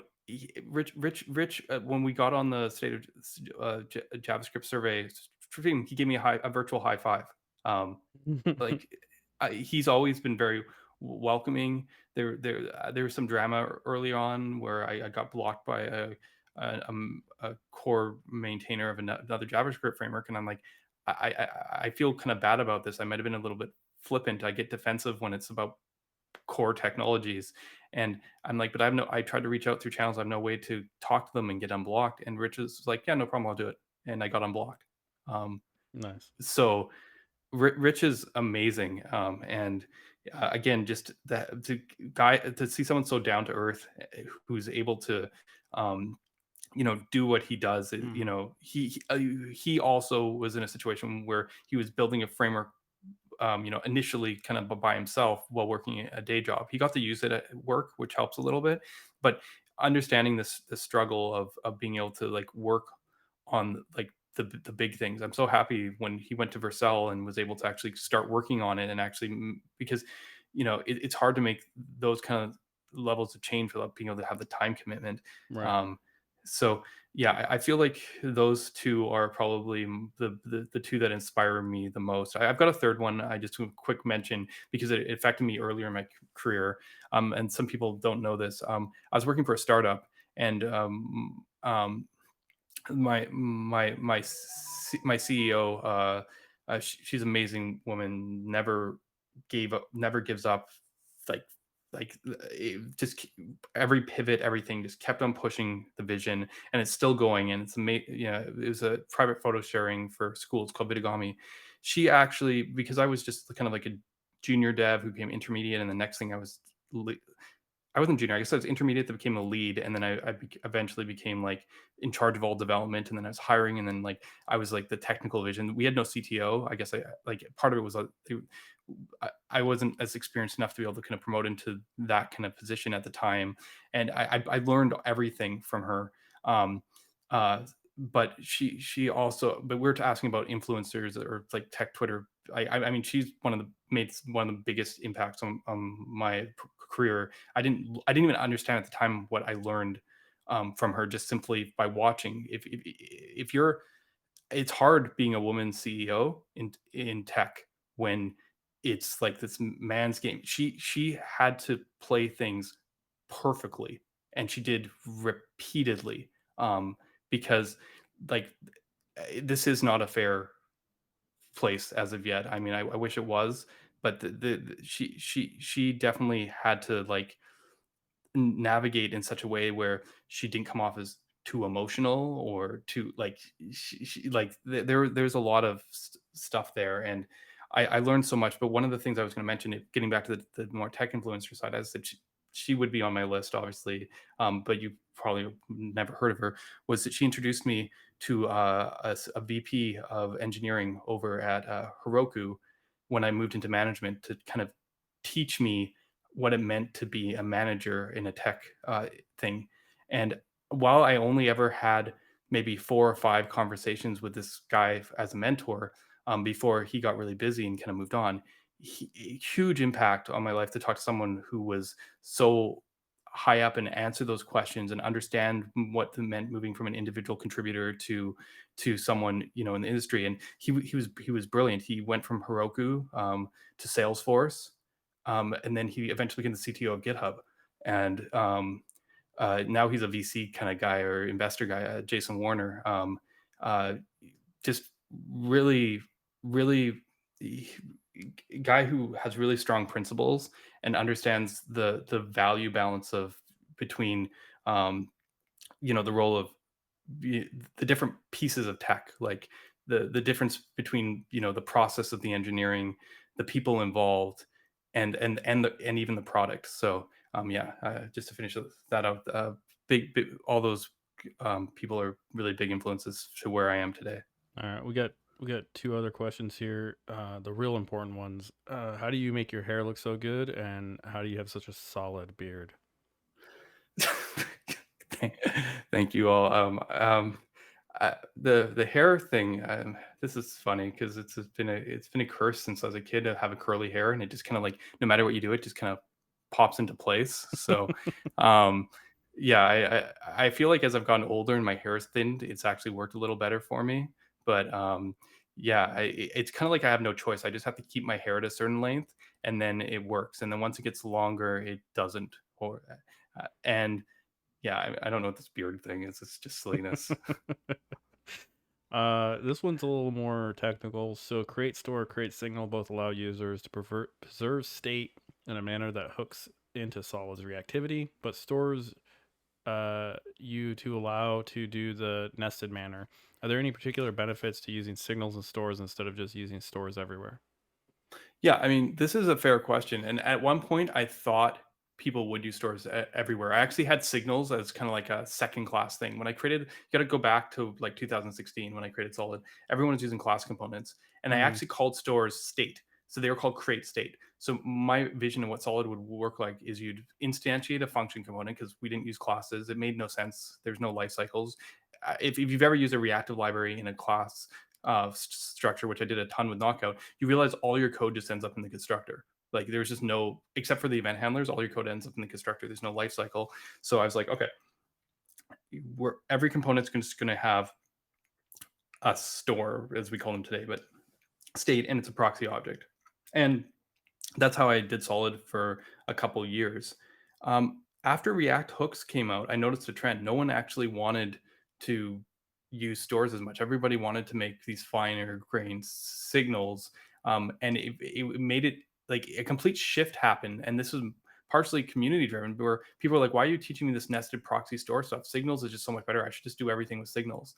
And it was actually the community that shifted the message more back to signals. Like I thought no one would appreciate the hooks and the reactivity because of how React had smashed it. So I focused so much my early time on proxies and figure out ways to make proxies performant. Technically, signals on their own are slightly more performant, but like in the JS framework benchmark, we have solid state and solid. The solid state version is using our proxies. You'll see that it's only a few points back. Like it's still way at the front of the list, so to speak, in terms of performance. Right. But it's one of those things where people just started latching more and more onto signals, and I was just like, yeah, this feels idiomatic. It feels granular. If you could just make one store object, and some of my demos do that.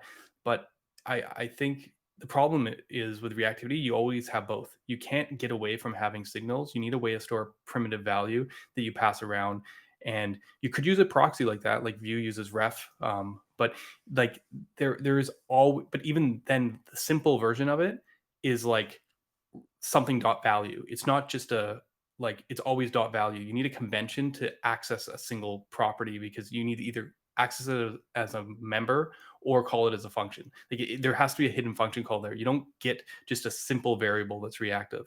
And Mm. for that reason, the simplest variable is a function call because it's the least number of characters. I don't like people try different stuff, but like you can go dot dollar sign.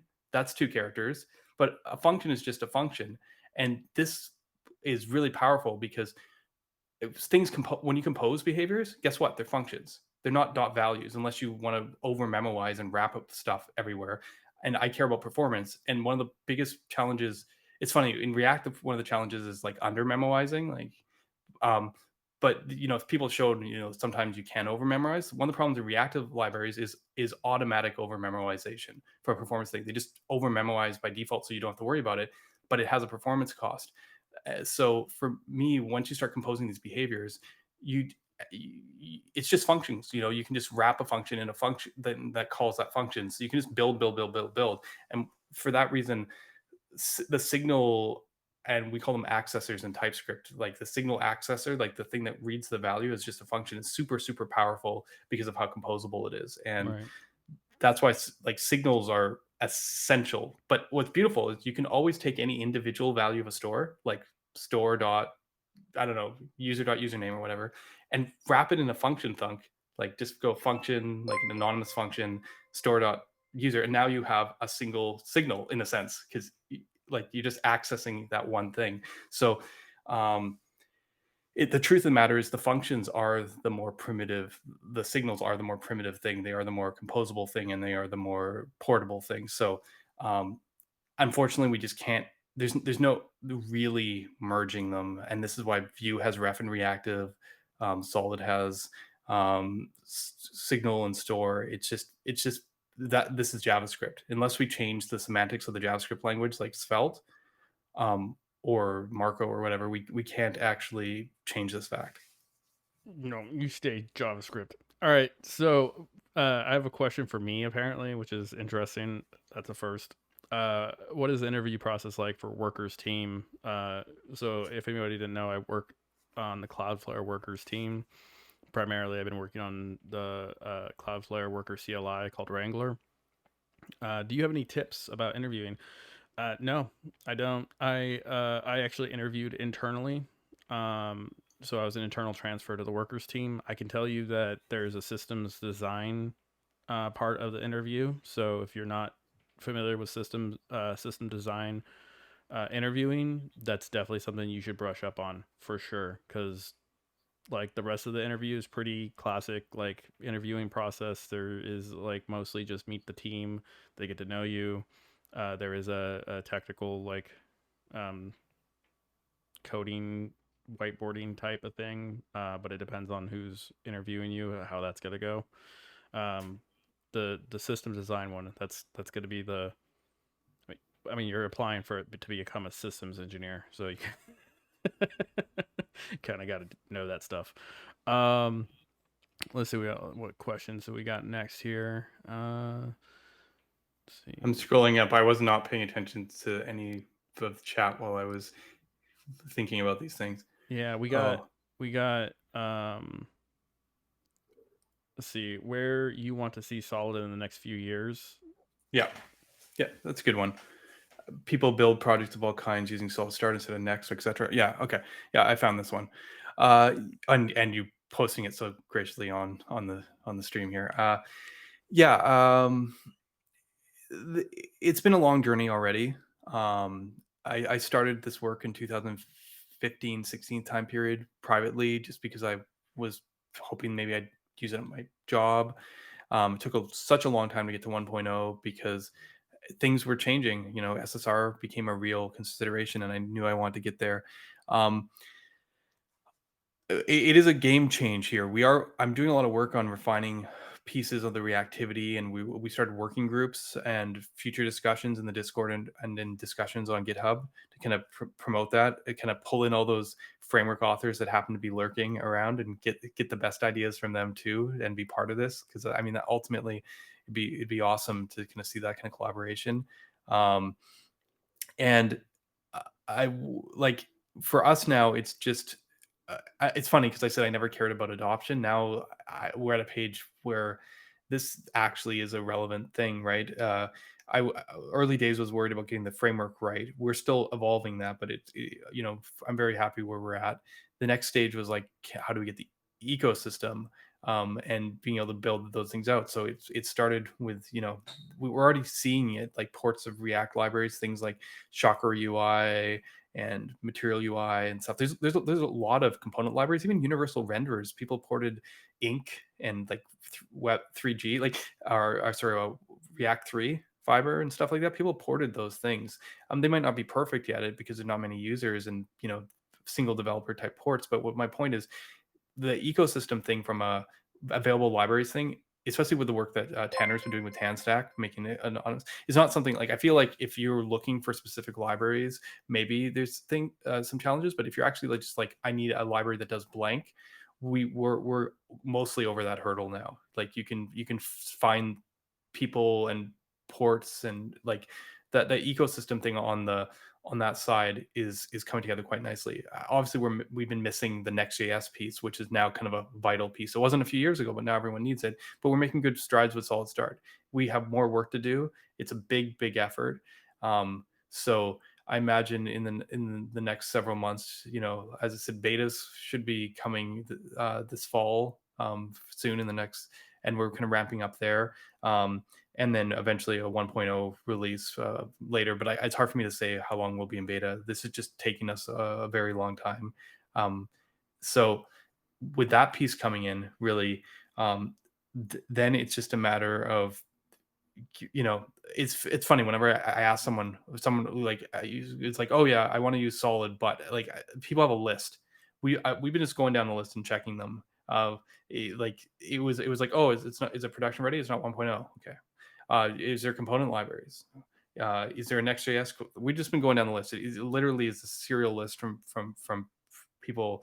And once those obstacles are removed, um, at some point, someone has to make a choice to try it or not, and there'll just be more of those people making those choices as these things grow. So, um, I expect kind of, continue, like, I think growth is accelerating a bit finally, but I think it's just like slow kind of growth here as people kind of start recognizing the value of what Solid does, and as we continue to embrace what's coming next with technology, our very granular approach and portable composable pieces has us well positioned to this generation 3 thing we were talking about earlier.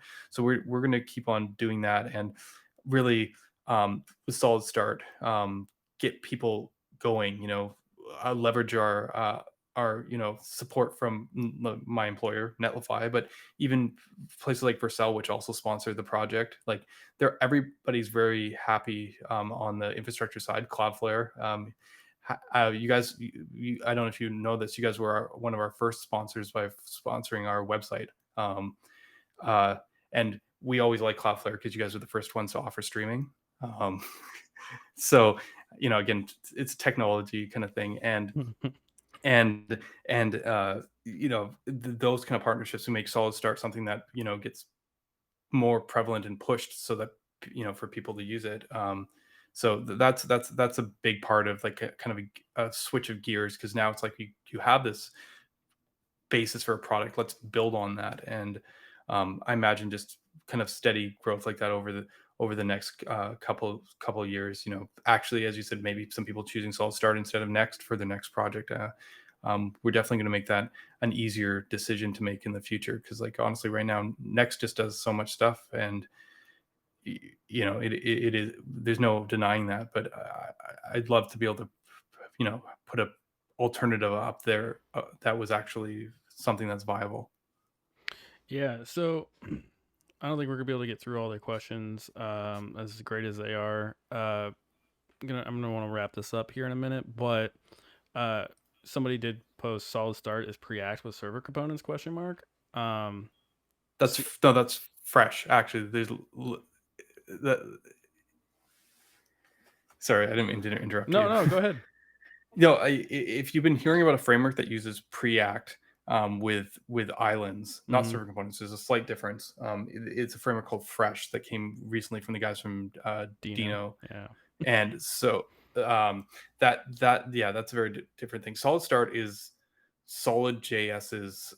The closest framework to us is actually, it's funny because there's been a lot of comparison to Remix because of the form thing, or like the docs thing, but and their nested routing, which again we had way back, but that's a whole other thing.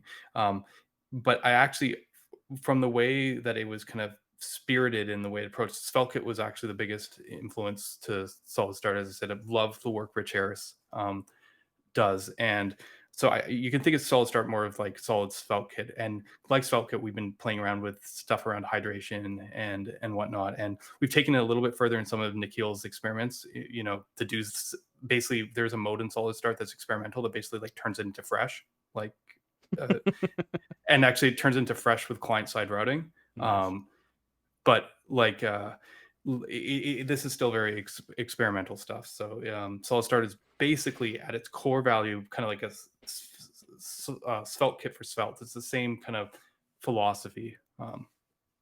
The most important question before we wrap this up is: do you ever miss your mohawk? Oh yes. Honestly, it's funny because it was so much work, but you know how you like people wear a suit to show up to thing, like it's funny because I liked, obviously I love my mohawk when it was up. Using Nox and it's, gelatin is obviously hard on your hair, but like how, like look how curly my hair is. Like, can you picture that getting that actually straight?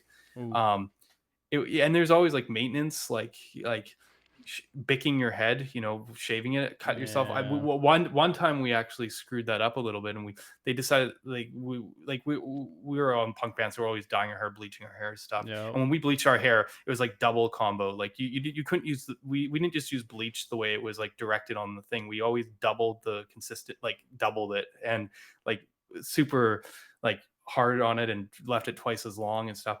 But it was someone's genius idea, because like everyone was doing their hair at the same time, to be like, let's bick Ryan's head before we put the bleach on.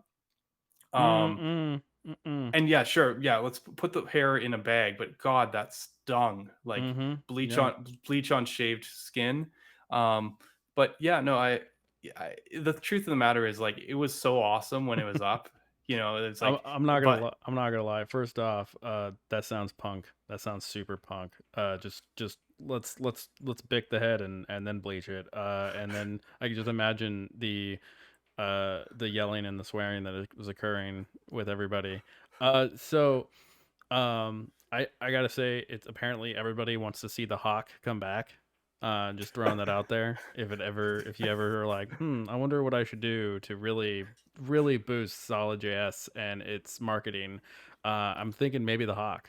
I'm thinking maybe the hawk. Uh, I'd have to grow my hair out so long to do that again. But yeah, no, it was definitely it was fun times that lasted. But yeah, so much work. Yeah, yeah. No, I feel you. So, we want the hawk. We gotta have the hawk. Yeah, it's just all hawk now. It's all hawk talk. Um, all right, everybody. I appreciate everybody that showed up here. There's so many people just showing some real huge support in the community. Especially Ryan's community. People showed up here, uh, following and subscribing to me.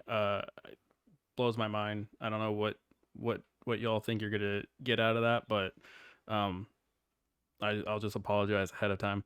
Uh, I'm gonna actually we have another community member that's streaming right now, Automade, and I'm gonna raid them with our fairly chunky viewership. So thanks again, Ryan. It's been a blast. Thank you so much for having me. It was a weird time in terms of just the timing of this, but I guess we were booked, and I'm glad I had a chance in a safe space to talk about what's been going on. Absolutely. All right. Well, here we go. We're gonna raid, fam. Starting raid. We got how many viewers we got for this?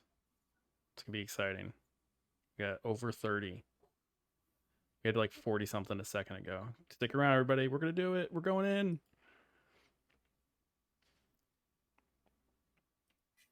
All right. Everybody should be on automated. So then, are you not streaming anymore? Is it done?